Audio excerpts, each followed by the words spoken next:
Carl Jung's Life Lessons You Should Know.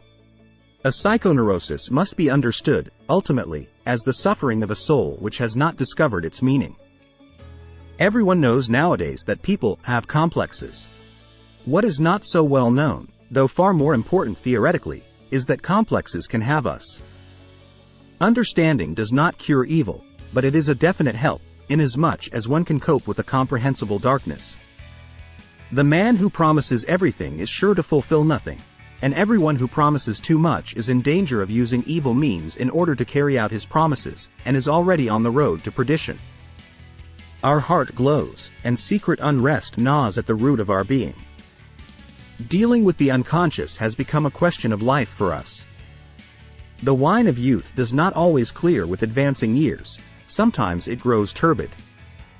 Man is not a machine that can be remodeled for quite other purposes as occasion demands, in the hope that it will go on functioning as regularly as before but in a quite different way. He carries his whole history with him. In his very structure is written the history of mankind. We are in a far better position to observe instincts in animals or in primitives than in ourselves. This is due to the fact that we have grown accustomed to scrutinizing our own actions and to seeking rational explanations for them. Great talents are the most lovely and often the most dangerous fruits on the tree of humanity. They hang upon the most slender twigs that are easily snapped off. A scream is always just that, a noise and not music. Grounded in the natural philosophy of the Middle Ages, alchemy formed a bridge, on the one hand into the past, to Gnosticism, and on the other into the future, to the modern psychology of the unconscious. In the child, consciousness rises out of the depths of unconscious psychic life, at first like separate islands, which gradually unite to form a continent, a continuous landmass of consciousness. Progressive mental development means, in effect, extension of consciousness. Sometimes, indeed, there is such a discrepancy between the genius and his human qualities that one has to ask oneself whether a little less talent might not have been better.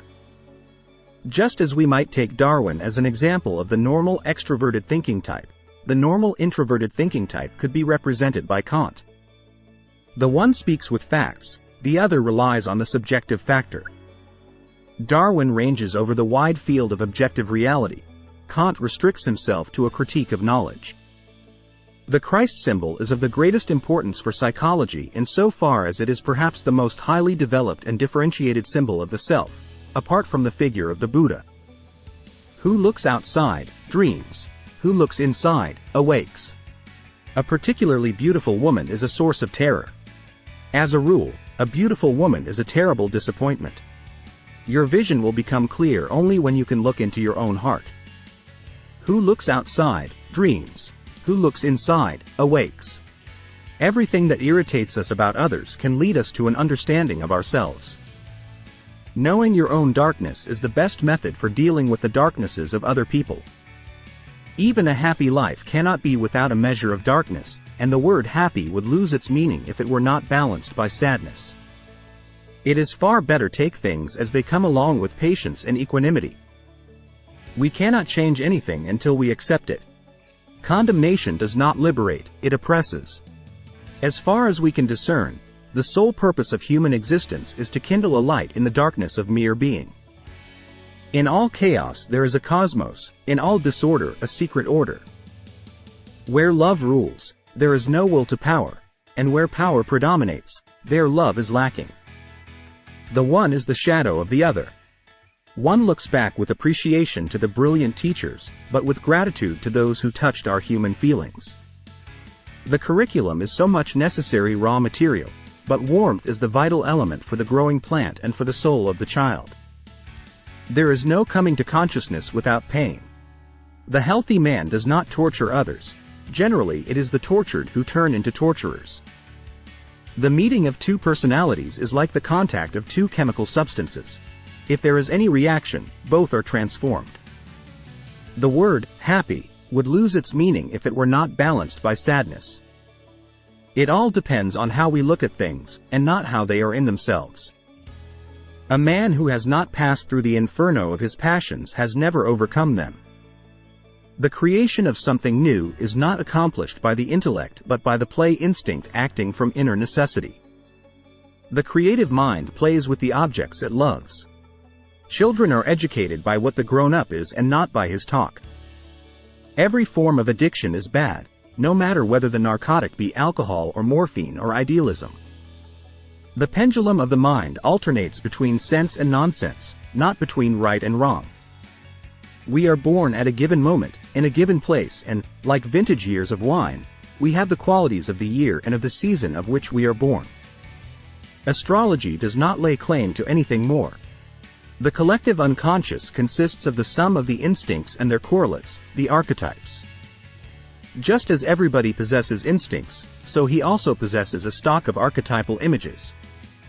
Knowledge rests not upon truth alone, but upon error also. The shoe that fits one person pinches another. There is no recipe for living that suits all cases. Through pride we are ever deceiving ourselves.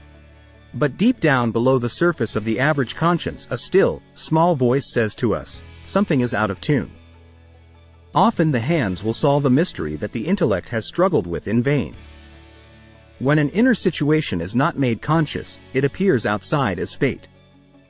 There is no such thing as a pure introvert or extrovert. Such a person would be in the lunatic asylum. If there is anything that we wish to change in the child, we should first examine it and see whether it is not something that could better be changed in ourselves. The greatest and most important problems of life are all fundamentally insoluble. They can never be solved but only outgrown. The least of things with a meaning is worth more in life than the greatest of things without it. Man needs difficulties. They are necessary for health. If one does not understand a person, one tends to regard him as a fool. Neurosis is always a substitute for legitimate suffering. There is no birth of consciousness without pain. Dreams are the guiding words of the soul. Why should I henceforth not love my dreams and not make their riddling images into objects of my daily consideration? I have treated many hundreds of patients. Among those in the second half of life, that is to say, over 35, there has not been one whose problem in the last resort was not that of finding a religious outlook on life. A human being would certainly not grow to be 70 or 80 years old if this longevity had no meaning for the species.